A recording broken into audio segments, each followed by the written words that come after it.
Sanibonani mphakathi. Welcome to the first installment of our show Beneath the Truth.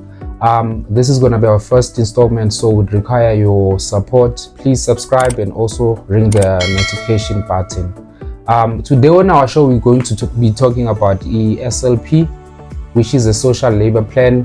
And on our show we have Division. Division, please introduce yourself to our viewers at home. Thank you very much, Sihle. Sanibonani.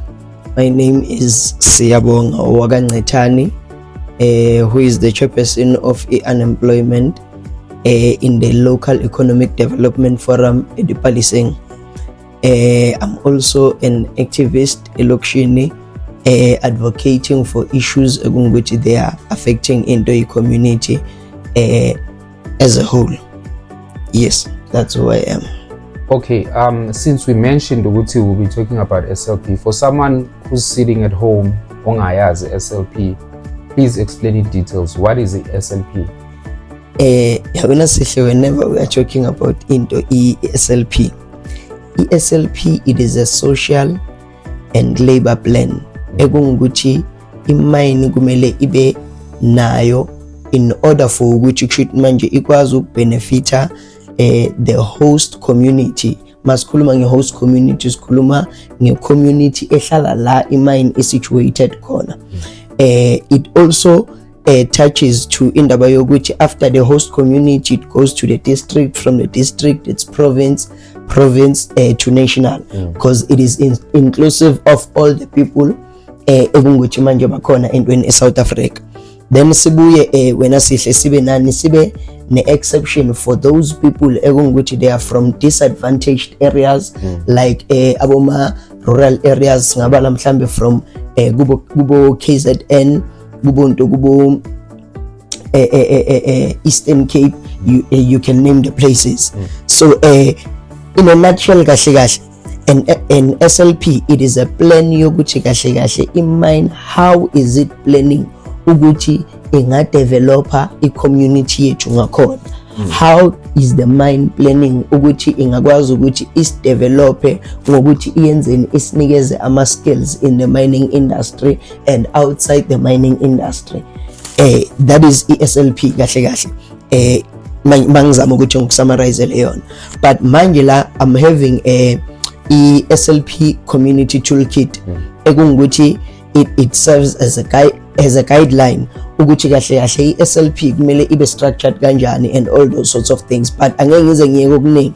The only part ekunguthi ngifuna sifocus kuyo, it is a part ye social and labor plan ukuthi bona mabayidefine abathi yini. But a social and labor plan is a document that mining companies are required to submit to the Department of Mineral Resources as part of their applications for mining rights. It is basically a collection of promises the mine makes, which becomes legal commitments once the application is approved by the DMR. The SLP sets out both what the company will do for the community and workers, and how and when the company will do this. They are trying to tell us a social and labor plan. It is a plan ekunguthi manje imine kumele ibe nayo ukuthi okay fine thina siyabona ukuthi la eDipaliseng kushuthi you don't have mhlambe for example a youth center or rather a skills development center ekunguthi manje kwazi ukuthi provide abantu ngama skills ekunguthi they are needed kwinto mining industry nakwamanye ama sectors. So thina maybe we are committing ourselves ukuthi we are going to build a skills development center eso provide mhlambe ngama skills wabo ma dump truck for operate dump truck operate mhlambe ngingasho mhlambe ithi sibona ukuthi in indaba angwazi kahle abantu ama like your drill rigs and your drill rigs, your roof bolts, your underground machines to be specific. Then kube namanye ke kunguthi mhlambe wabo Eskom, since sine Eskom eduzana kwethu ukuze Eskom nayo iba assist into cabin into unemployment eDipaliseng, like your artisans. Yes, ikwazi ukuthi kushuthi manje is provide abantu ama artisan ekunguthi they can work kuboma Eskom, they can work nakuboma Mpumelelo Mine and so forth. Sindlule lapho sihle. Secondly, ibuya ithi for example, the company might commit to providing a community service center. The SLP would detail where the company intends to build the center, the services that would be housed at the center, just like we have mentioned now. How much money the company is putting aside for the construction, when they plan to begin building the center, and when they intend to finish it. They need to be specific to say, okay, fine, these are the things ekungukuthi thina sithi sizipromisa ukuthi sizozenza la ku community ekungukuthi azikho, and this is the budget for this one, this is the budget for this one, and this one sizoyiqala ngesikhathi esiso siqede ngesikhathi esiso, sizoyiqala ngesikhathi esiso siqede ngesikhathi esiso, and le it is estimated ukuthi it can employ abantu abangaka, it can be able ukuthi assist abosomabhizinisi ba locally abangaka, even if bangekho assisted in the mine ekungukuthi kushuthi manje sikhuluma ngayo at the moment. Sindlule size kuleyo yokugcina, because I do not want ukuthi sicile kakhulu kuyo, but I want us ukuthi sikhulume nje about the things that are happening. Ngithi by reading their SLP, you can get a good understanding of what the company has committed to in law. You then have an important part to play, because as a member of the community, you can tell whether the community center is being built or not. Apart from being a list of plans, as an SLP is also a contract between the company and the public. If the company is not keeping its promises, a community can approach the DMR with a complaint. But nayi indaba wena sihle lana bazama ukusitshela ukuthi okay, right, fine, we need to have access to ama SLP ayenzo yama mine. For example, la idipaliseng we are having Sibanye Still Waters, we are having into Impumelelo Mine, we are having into Afro Mining, of which is a Hexarefier farm. Those 3 mines, it means ukuthi masifuna ukwazi ukuthi kahle what is their SLP plan, their SLP, we should have access to it, sikwazi ukubona ukuthi oh, these are the things ekungukuthi bazipromisile, these are the time frames, and le cut lezi sezindlulile, so lezi zinto lezi asiziboni, so that we can be able ukuthi manje siqale siyenzeni, si-question ukuthi MRE. But manje even na i-DMRE, it needs ukuthi kushuthi manje mas-question ikwazi ukuthi respond, because we have been sending ama emails to i-DMRE with regards to ama SLPs wasentweni wasesibani, but we haven't got any response from them, of which that thing, it leads to a point la khona kugcina kuba ngathi manje the community doesn't want the mine to operate la elokishini, kanti no, it's just that the community is now frustrated ukuthi these people are operating, they are digging our gold la entweni edipaliseng, but there's nothing ekungukuthi sikhona ukuyibona bayenza. What is it that we need to do? Okay, Chief, let's go back, ne? Okay. I like how you explained it, but for umuntu omdala ohlele ekhaya, break it down mhlambe ngevernacular. What is the SLP? For umuntu omdala, SLP, we can say singasho sithi SLP yiplani ekungukuthi imine iza nayo ukuthi izodlondlobalisa umphakathi wethu kanjani. Ukudlondlobala singabala indlela ezikanjani wena sihle, singabala ukudlondlobala ngokuthi basakhele izindawo ekungukuthi manje zizokwazi ukuthi zisincede ukuthi sikwazi ukuthi sifeze amaphupho wethu, mhlambe si youth nabantu abadala nabantu ekungukuthi manje mhlambe basakwazi ukuthi bangasebenza, bangakha ama business kanjalo. SLP yi-plan futhi ekungukuthi kumele isincede thina mangabe sifuna ukuthi sibe nebusiness mhlambe ekungukuthi nokwenza nemine, mhlambe sibe namathenda ema-mine, singakwazi kanjani ukuthi sisizakale thina siwumphakathi wasedipaliseng ukuthi sikwazi ukuthi sirane ibusiness la entweni ema-minini lawa alakithi, because kunama opportunities amaningi kakhulu, kunama contract abakhona. Isibanye ize yavalwa kungana contract ekungukuthi bekuyi-main contractor laphayana emine ephuma la edipaliseng, but bekukhona just ama-contractor ekungukuthi angene ngaphansi kwamanye ama-contractor whereas lento leyo ayibonisa ukuthi bafuna ukusidlondlobalisa. Futhi iphinda i-SLP ichaze kabanzi ukuthi kahle bona baplana ukuthi ukuqhasha abantu bala emphakathini wethu bazobaqhasha kanjani. I-SLP mayichaza ithi kumele basiqhashe siyama general worker singana skill esinaso ukuthi ekuyesa semine, and then bona basinikeze iskill. Babaceda kusinikeza iskill baloko basikhulisa baloko basifundisa masiloko singaphakathi until size sifike kuma position ekungukuthi ewe management la khona kuzabe sekuyithe kungukuthi mhlambe sihlele kubo HR position la khona mina mangi HR yala election I will be able ukuthi abantu bala election ngibhekelela abantu bala election ngoba abantu engibaziyo abantu bala election noma ngingathi mina ngithi ngifuna ukuthi ngiqhashe abantu ebaziwa yimi kuzabe kwabantu bakulo lelo mara makuwumuntu wale eFree State oyi HR uzolanda abantu base Free State agcine ngabantu bala election. iSLP kahle mangithi ngizama ukuthi ngichaze mhlambe kabanzi ngisho ngithi into nyana engathi kanjalo sihle bese ngikhohlwe naku okunye ikolo ezihama NPO ama NGO ama NPC njengamasonto kanjalo ama crash nawo kumele akwazi ukuthi abenefit kunto ku SLP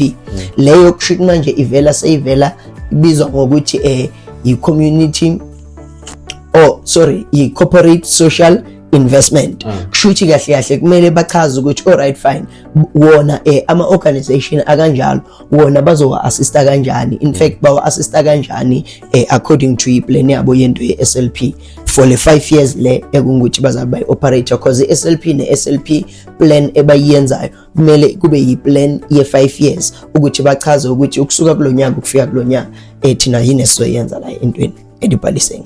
Okay, now let's go back to SLP. What needs to be included with SLP as a document?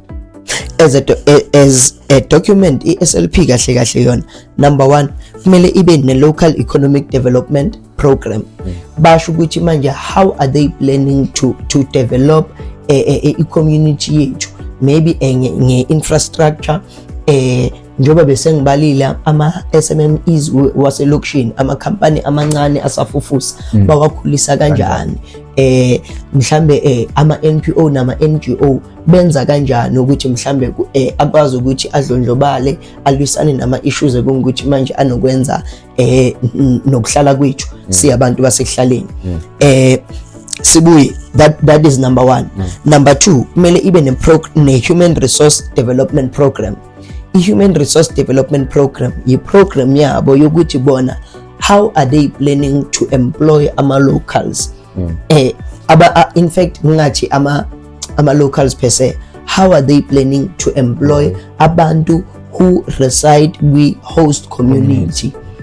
Which are locals? Yes, which are locals very kahle. Bona mele babe ne plan to say okay right fine, this is the criteria ekungukuthi sizoyisebenzisa, this is the process ekungukuthi sizo verify ngayo ukuthi each and everyone employer yo vele wa local, but the issue ekungukuthi we forever come across si ama forum we unemployment, the issue yokuthi lama companies lawo they always run away ekutheni banikezane nge-opportunity yokuthi sikwazi ukuthi si-verify ukuthi the people they are employing, are they locals or not locals. It goes to an extent yokuthi sihle even nakubo ma-Eskom those processes enhlaki bawavimba ngako konke okusemandleni, which is why sigcina sesiba ne-situation whereby siba ne-nepotism, abantu baqhasha abantu ngokuthi mina nawe siyazana sibangani or wena wasekhaya kanjalo.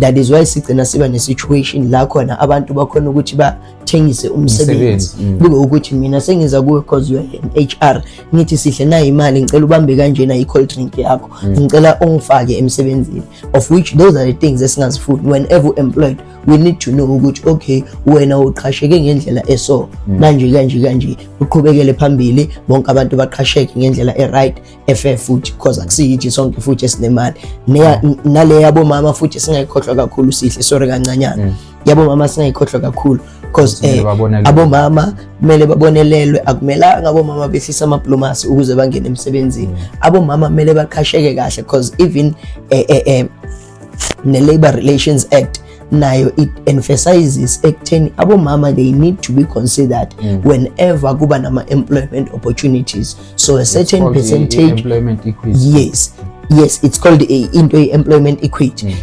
According to employment equity, there's a certain percentage of which kule SLP lena bathi it is 10% ekungukuthi manje kumele kube yabomama eba employed lapho. So that is the second one ekungukuthi kumele ibe khona. The third program ekumele ibe khona, sithe the first program i-local economic development program. The second program i-human resource development program. The third program i-managing downscaling and retrenchment. Shuthi kahle kumele bona babe ne plan yokuthi kahle makuthiwa manje le mine lena seyizovalwa, bona babe ne plan yokuthi yizini ebazabe bazikhandile la ku community yethu ezizosala le mine uma seyivaliwe, zisustain umphakathi ukuthi umphakathi ukwazi ukuthi uqhubeke uphile, ukwazi ukuthi ubeke isinkwa etafuleni. Ngaba amanye amakhampani ayenza ezinye zezinto, ngaba agriculture because we know ukuthi the saying it is rich in agriculture also. Ngaba izinto ekungukuthi they are involving agriculture. Mase ngimention le agriculture yangikhumbuza ngesibanye. There is an SLP ekungukuthi bake bakhuluma ngayo bathi, in fact not ukuthi bakhuluma ngayo, bay advertise on their website. We showed the interest, they invited us winto go site visit which bazosibonisa leyo farm leyo ekungukuthi manje they were planning ukuthi bayenze i-SLP. Bebathe bese bayithengile. The farm was 80 hectares, 80 hectares, that farm. And then they had to show us ukuthi okay namabhoholu kuphi intonyana ezikanjalo. When we got there, we find a situation yokuthi no man, lento lena ayisekho manje ring fenced for ama locals, but sekukhona abantu sokukhona amaveni wamafamu wakuboma Nigeria, kukhona amaveni wamafamu wakuboma Pretoria, obonayo ukuthi they are developed already. Yes, they will be advantageous ukuthi bathole the farm because bebathi sibhide for the farm. We stop the process. We say no, it can't be ukuthi kuba into enjalo. These are the people ekungukuthi ba ama locals, siyazana thina la local. Why don't you take all these people ebashowe interest eba ama locals niba workshop with regards to indaba yento ye agriculture plus farming and all those sorts of things ngama sector ningane naba group ade benifuna ukuba group ngakhona, then nibanikeze plus leli. There was even a startup capital sihle ekungukuthi i3.5 million yalelo plus lelo. Yes, ekungukuthi bekumele assiste umuntu ekungukuthi appointeka kulelo plus lelo. Ngithi bathathe leyo mali leyo banikeze those people babonke ukuthi baqale ba operate lelo plus lelo. What happened, they stopped the process. Sajike gating bathi bazobuya ngayo, abazange basabuya, babuya sebayi advertise futhi sebangasa advertise i80 hectares, sebe advertise into if 5 hectares. The 5 hectares we do not know which allocated kubani. Babuya futhi ba advertise another 5 hectares, angazi ke ukuthi kwenzakaleni ngaleyo 5 hectares leyo, but that is the information ekungukuthi nje sagcina ngayo ngaleyo farm leyo yento yesibanye. So nje ama mine wala elokushini kahlahle wona angeke ngize ngithi they take us into consideration. I think kule yeplaza umasipala wethu needs to answer when it comes to that, because they know they were the ones who were involved. We don't know who was appointed for iplaza lelo, what was the criteria that was used for umuntu lobeka operator lapha eplazini. So umasipala yena knows what really happened kulelo plaza. Yabona sihle lapho ukhuluma iqiniso elikhulu, because why ngizosho kanjalo wena sihle ngithi ukhuluma iqiniso elikhulu. Ngisho ngoba kahle umasipala angeke imine izofika lana inga communicate nomasipala. That's the first thing. Secondly, umasipala angeke azovuma ukuthi kushuthi manje kunikezwe abantu bangaphandle kungukuthi akana any involvement lapho ngeke azovuma ukuthi manje le plus leli liyehliswe from 80 hectares to 5 hectares kungukuthi akana involvement akunanto kungukuthi ufuna ukuyibenefita abe afihlela i-community kahle kahle lelo plus lelo bokuyiplaza kumele libenefit i-community only to find out ukuthi manje seligcina sekwenzakala ngenye indlela. But let's go back kancane. You mentioned earlier indaba yokuthi i-SLP ithi mele nithathwe as ama general labor nikhuliswe up until management position. So kunale issue le eyenzekile Sibanye ukuthi siyaba congratulate ngalokho. There's people abathathiwe from Balfour and Fort Flay. Yes. Bafaka under the cadetship program. Those people bakwazi ukuthi baqhasheke even though kuze kwaba nama hiccups nyana, some of the people bagcine bangakhona ukungena emine. Yes. But there's an issue. Sasol, it's been operating since 2019. What have they done? Mhlampe mina angazi, but ngihlala la elokishini. Bake bathatha abantwana bahamba bayoba trainer for izinto ezifana nalezo so that they can be employable khona lapha eSasol. The only thing I know of ukuthi manje ike yenziwa iSasol into ekungukuthi iyenze iSasol kulabantu ekungukuthi manje they are employed, the minority ekungukuthi employed Empumelelo. Why ngithi minority? When Impumelelo beyisese i-project kusakhandwa imine ukuthi kushuthi manje kube naleya mine leyana ekuyimpumelelo bekunamabhasi ayi-3 ekungukuthi bewathatha abantu e-taxi rank la eDipaliseng. Mawathatha abantu la eDipaliseng lamabhasi lawo ayi-3 labantu labo yibo bebayakha leya mine leya. But whenever leya mine seyokhipha i-production asazi ukuthi what happened, the number nje ivele nje ya decrease kabuhlungu. I'm having one of my friends okungukuthi usebenza lapha eMpumelelo currently ongene naye ke ngokuthi manje ayevele aloka ayobahlokoloza ukuze baze bagcine abantu bamthathile. But lo mngane wami loyo njengoba angenile lapho eMpumelelo they fail ukugcwalisa i-avanza whenever kumele baye emsebenzini nale shift yakhe kungukuthi bangena ngayo labantu asebenza nabo from la eDipaliseng they fail ukugcwalisa into i-avanza ithatha abantu abayi-7. So mine ya local, so it shows ukuthi kahle yes bakhona abantu kungukuthi manje bablofe ngabo ukuthi okay sithathile abantu nyana abayi2 abayi3 abayi20 nyana from la elokishini, but the number is does not show because nanoma ngabe kushuthi manje ungabuza umuntu ukuthi uba nomazi uyosebenza eMpumelelo, it's just a few people ekungukuthi bangakukhombisa abantu abasebenza eMpumelelo from the local community. So I would say mina bakhulisa net nje abantu ekungukuthi manje sebaba employile lapho because lapho vele the improvement we can see. But when it comes to indaba yokuthi kube ne proper communication channel with regards to indaba yok employer ama locals, there is no channel. Even when we try ukuthi siba engage thina as ama leaders we unemployed community eDipaliseng, they turn a blind eye because last year in November I took an initiative ngahamba mina ngaya eMpumelelo. Mangifika eMpumelelo benyoyenza an appointment yokuthi okay sikwazi ukuthi si engage with regards to ama job opportunities akhona for abantu baseDipaliseng nento neMpumelelo. I got hold of uSiyabonga Mgobhozi who gave me his email address, wanginikeza email address yento corporate affairs ukuthi okay ucela ngisende i-email ku corporate affairs ngimsisiye ngisho ukuthi benginayo lapha eMpumelelo for formalities sake bazokwazi ukuthi okay banikezane ngedate ukuthi bazaba available ngayo. Then yini position kaSiyabonga Mgobhozi? Akazange asho position yakhe specifically, he just said usebenza kunto ku HR department. He is not the HR manager, but nje wathi usebenza ku HR department umuntu beka available at that day. So it happened when asihle ukuthi since from then we sent the email, masiqeda send the email, there was one guy ekungukuthi uKhanyile unto umsebenzi Khanyile oyi-chairperson naye ku LDF i-chairperson yento ye-mining and energy who responded kuleyo email ukuthi no the mine will issue out a date yokuthi sizohlala nini nayo and all those sorts of things.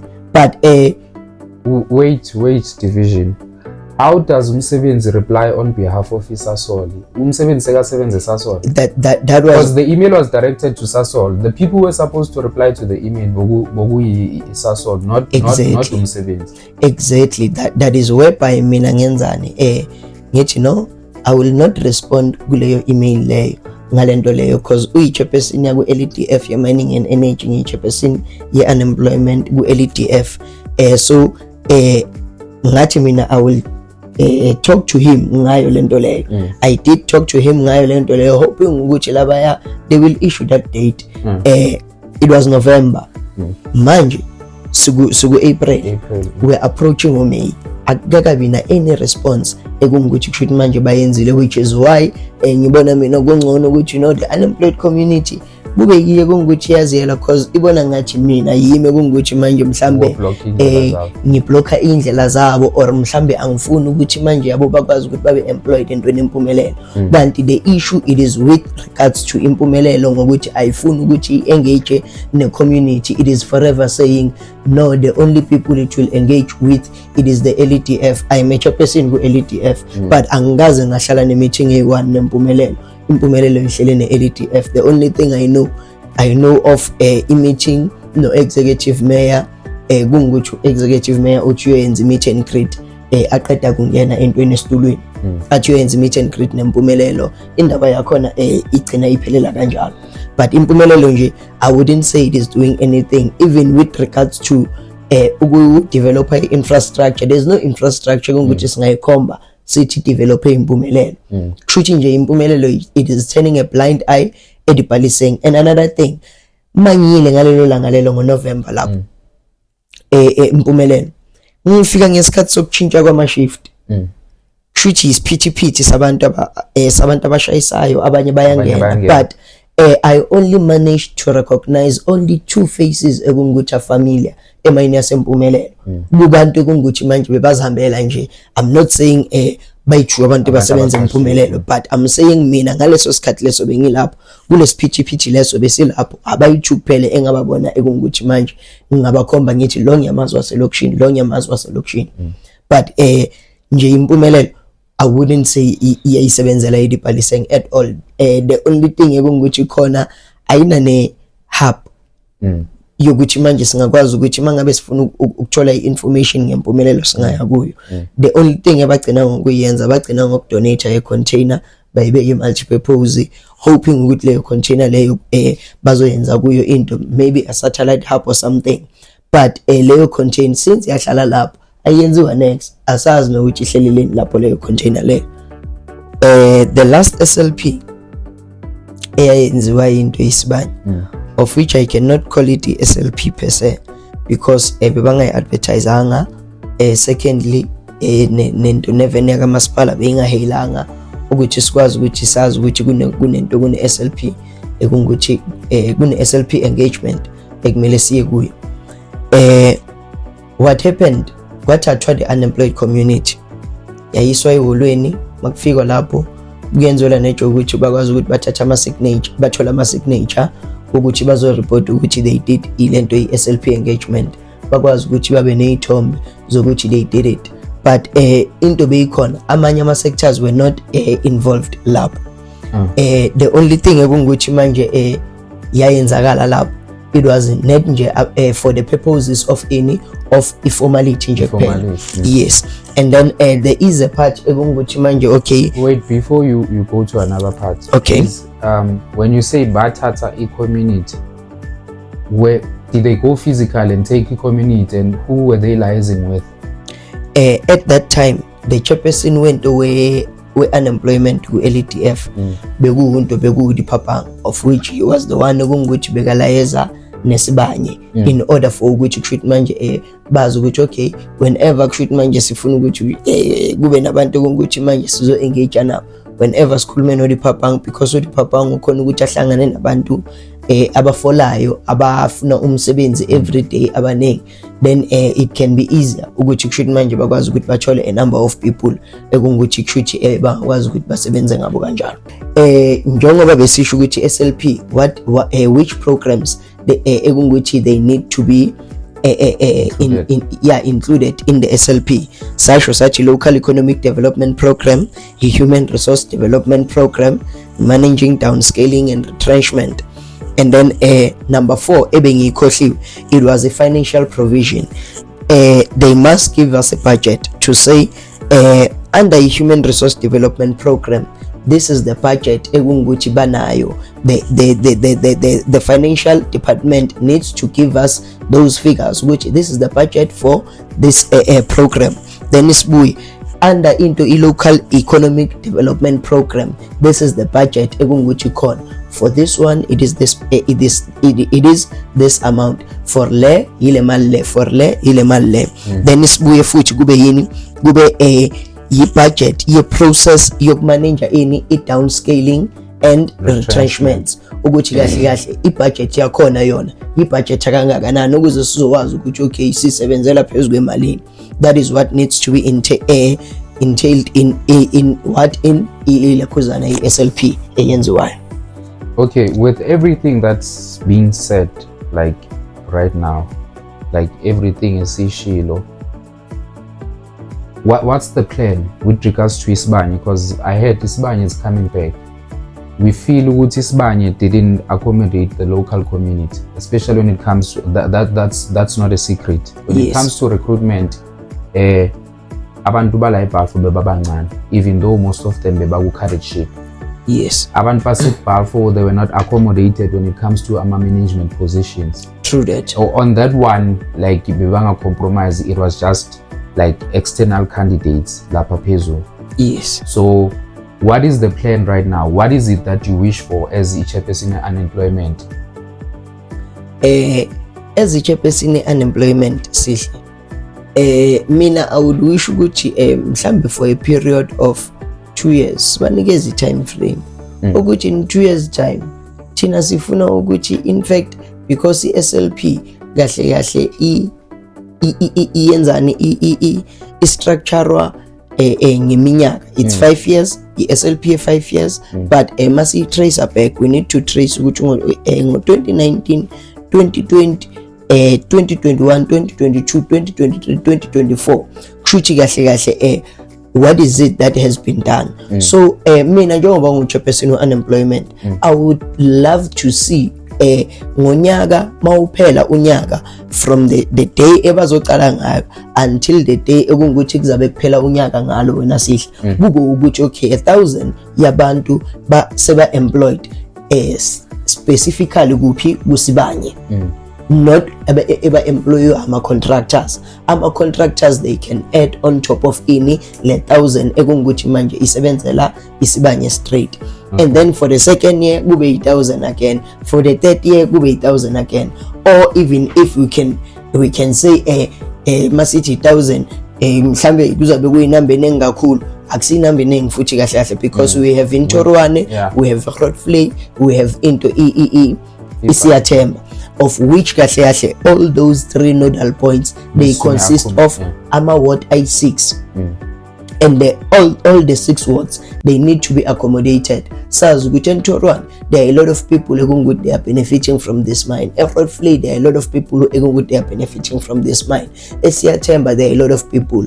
In fact, in each and every ward kahle I would want to see wena sihle in 5 years time le plan engiceda ukutshela yona, it is a plan ekungukuthi annually.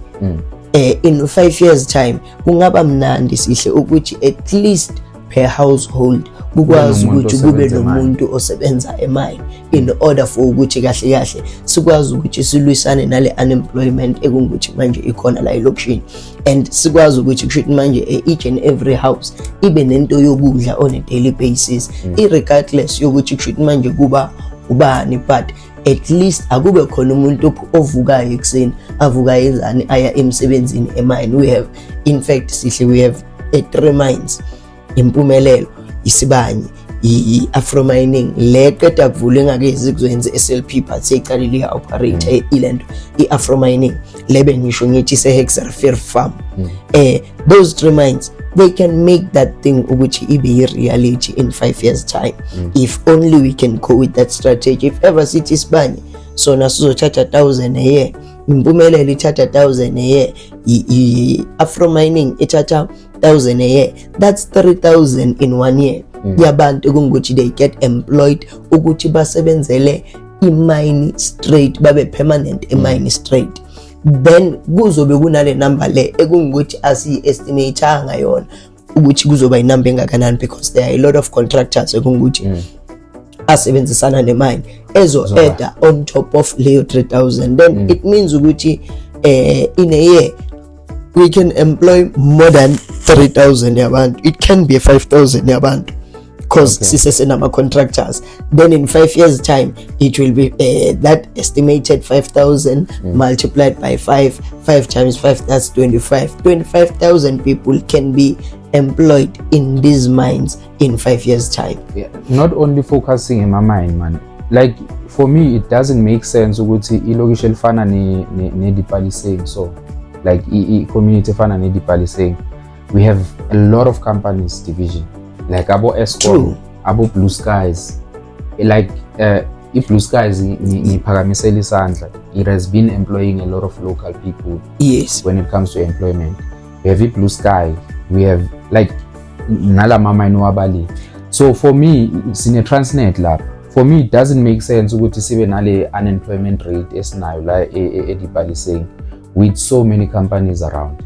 Into yenzakalayo sihle ilento yokuthi ama-politician afune ukuthi acontrole i-process ye-recruitment ngokuthi kahle kahle bazi-involve ey'ntweni ezingabafuni.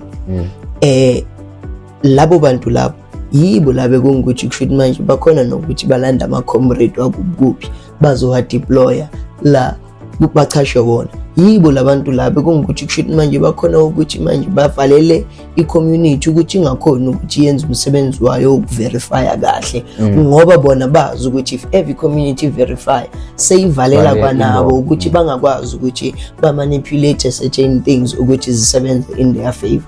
Just like we have mentioned, there are people ekungukuthi they are related to ama politicians ekungukuthi manje bebasebenza ema-mine singazi ukuthi baqhashwe kanjani, singababonanga bantu bafola but sibabona sebangaphakathi kuya-retrenchwa e-mine, sibanye siyavalwa but bona bayasala. Why labanye abantu ba-retrenchwa? You ask yourself ukuthi how inhlanhla engaka kahle kahle lo muntu lona or uma umntana ekhansela or umntana we-politician thizeni wena unenhlanhla engako yokuthi wena manje ungaze ube nenhlanhla yokuthi uchasheka kungaziwa uchasheke kanjani, usala kungaziwa usala kanjani, seyihle yakubonisa kunesandla semfene. But those ones are not ama allegations, it's just things ekungukuthi manje zisenza sibe skeptical to say ama politicians they do engage with these stakeholders, but what is it that they engage with these stakeholders? Because now lama politicians they do not come back to the community bazosho ukuthi besikhuluma nempumelelo sikhulume ukuthi nokuthi. The only thing esoyibona sobona ama politicians wahamba ngemoto enkulu ama politician sokuthiwa no umfazi we politician une company thizeni kanjani. Yes. So coming back to Isasol, what is your plan going forward? Because Isasol is planning to have an SLP, like Dipaliseng, which was supposed to be held a few days ago.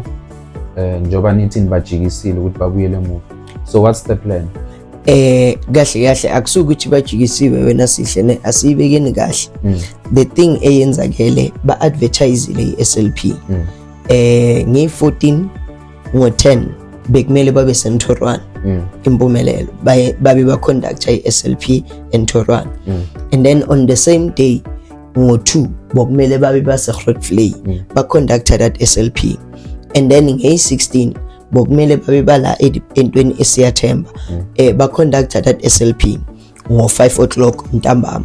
But into eyenzakele on Monday nge-14 makumele baye entweni entorwana abazange bafika i-community beyigcwele holweni, impumelelo ayizange yafika until ama-community members waseNtshorwane a-contacta into i-ward council. Lifike i-ward councillor lifonele uspeaker ekuwumsawawa, uspeaker womsawawa athi no, impumelelo i-postpone that SLP. It will issue out new dates, of which that information is eyavela ngathi impumelelo i-postpone all the dates cause naseGrootfontein ayizange yayo. Then mase kuyi-Wednesday mabafika la isiyathemba, they got abantu abancane. We want a proper SLP ekungukuthi everyone will be able to participate, not the SLP abantu abayi-20. It's not i-community abantu abayi-20. And if ever in fact even on the ground i-community boyizwa i-willing ukuthi manje iye lapho, but i-demoralizwe ile ndaba yokuthi SLP yaseNtshorwane neyaseGrootfontein i-postponiwe, and then they thought ukuthi nokuthi nale i-postponiwe. So we told them ukuthi that is the thing eyenze attendance be poor. We are pleading with them ukuthi let them go back, issue out ama-date amasha ukuthi bazoza nini bazoyenza ama-SLP within i-15 days, within into i-14 days, i-14 days babe sebawakhiphile lawo ma-date amasha ukuthi kahle kahle bazobuya nini. And then as the unemployed community, because we have been having a frustration nge-employment yaseMpumelelo, we are planning ukuthi before the end of this month sithathe ama-transportations sihambe siye eMpumelelo, each and everyone aziphathele i-CV yakhe, because makuloko kuthunyelwa ama-leaders ukuthi ama-leader akwazi ukuthi ayovula ilento i-channel ye-communication, abakhona ukuthi bayivule leyo channel leyo. So it's better ukuthi i-community iziyele yona self ifike iyo-submit ama-CVs khona lapho bakwazi ukuthi bayiqhashe, because it can't be ukuthi kahle kahle baya operator la sebacede 5 years.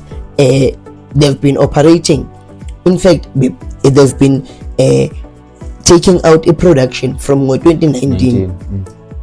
Manje it's 2025. It means ukuthi from 2019 until 2024 bona they felt ukuthi they need not to come to the community. Njengoba manje sebazoza nini, sebazoza manje njengoba seku 2025 sebafuna ukurenew ama mining rights. And last year they tried it. Last year it shows ukuthi njengoba bebayizama last year bebayizama because bafuna ukurenew into ama mining rights. Whenever bangafuni ama signatures wethu, bangafuni ukuthi ba renew ama mining rights, they don't come to us, they engage nothing with us. Bakhuluma ne-LED, bakhuluma ne-LED, i-LED nakhona not i-LED as a whole, because ngitshelile ngathi mina I am a part and parcel of i-LED, but certain individuals ekungukuthi they are close to certain politicians yibe kungukuthi bathola ama-privileges ukuthi no, whenever you engage on Impumelelo yibe baziyo the information it's being hidden from everyone. Abantu abazi ukuthi okay fine kumele manje bayo attend the meeting, kube ngathi manje they didn't want to honor the meeting, and it was just a matter yokuthi they do not know. Yes. So the community it's planning ukuthi ifike lapha eMpumelelo ikwazi ukuthi yo submitela ama CVs, ikwazi ukuthi ichasheke. It can be something engayenzakala even the next week, the day sithola ngayo nje ama transportation, even if ngathiwa amabhaki sihle ama H1 lamabhaki lawo amakhulu or ama taxi yebo. And thank you very much ukuthi unginikeze that opportunity. Bengicela kakhulu kumphakathi wonke, mangabe mhlambe unayo mhlambe iveni ekungukuthi ungakwazi ukuthi ucontribute ngayo langa lelo ekungukuthi treat manje sizabe sihamba ngalo, ungeza ngayo leyo veni leyo contribute. Noma ngabe i-H1 le ngibalile ungacontribute, noma i-taxi noma ibhasi, whatever transportation ekungukuthi ungakwazi ukuthi usassiste ngayo, siyacela please si-assist.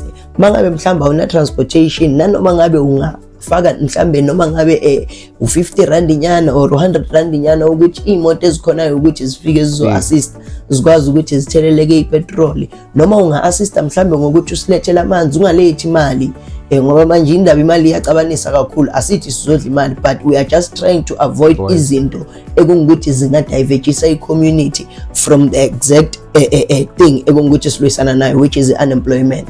Even if kungaba amanzi or mhlamba ama refreshments or ama fruits for ukuthi abantu mabayile lapho at least bakwazi ukuhlafuna anything that you can think of that can be of assistance for ngalelo langa lelo, it can be appreciated. And please, if ever you are willing to donate, please do contact myself. Ama number wami they are all over iDipalising. Okanye ithinga ukunikeza 063-801-7178. If ever you are willing to donate, you can contact me. Usho ukuthi mina I'm willing to donate ngento so. But we are still going to call a community meeting la sibiza khona community yonke before sihamba siya Empumelelo. Ngeke siye Empumelelo singakabizi community yonke, sisho ku community ukuthi community siyahamba siya Empumelelo, so sicela nizi prepare nama CVs wenu ngelanga eliso sizoqala kini community sinitshele kahle ukuze wonke umuntu nofuna ukudonate azi ukuthi this is the date ukuthi ngiyidonatela kanjalo. Thank you very much. And nama donations ngicela niwabambe kanjalo, ningane nawalungisa nje kuphela, but nawaletha mase kungukuthi sesikhiphile ukuthi nayi date yokuthi siya Empumelelo. Ungabi nama donations ukuthi ayaphuma before the date or any assistance ukuthi yaphuma before the date ekungukuthi kumele ihlale kimi or to anybody, because we are avoiding a situation la soxabaniswa izinto kungukuthi manje akumelanga sisixabanise. Into ekhona, we are focused ekutheni se reclaim imisebenzi yethu eDipalising. That's all into esifuna ukuyibona iyenzakala. Thank you very much. Okay, nizweleke mphakathi, siyabonga kakhulu Division for making time to see us today. Siyabonga nani for watching this episode. Please don't forget to subscribe and hit the notification button. See you on the next one. Thank you very much.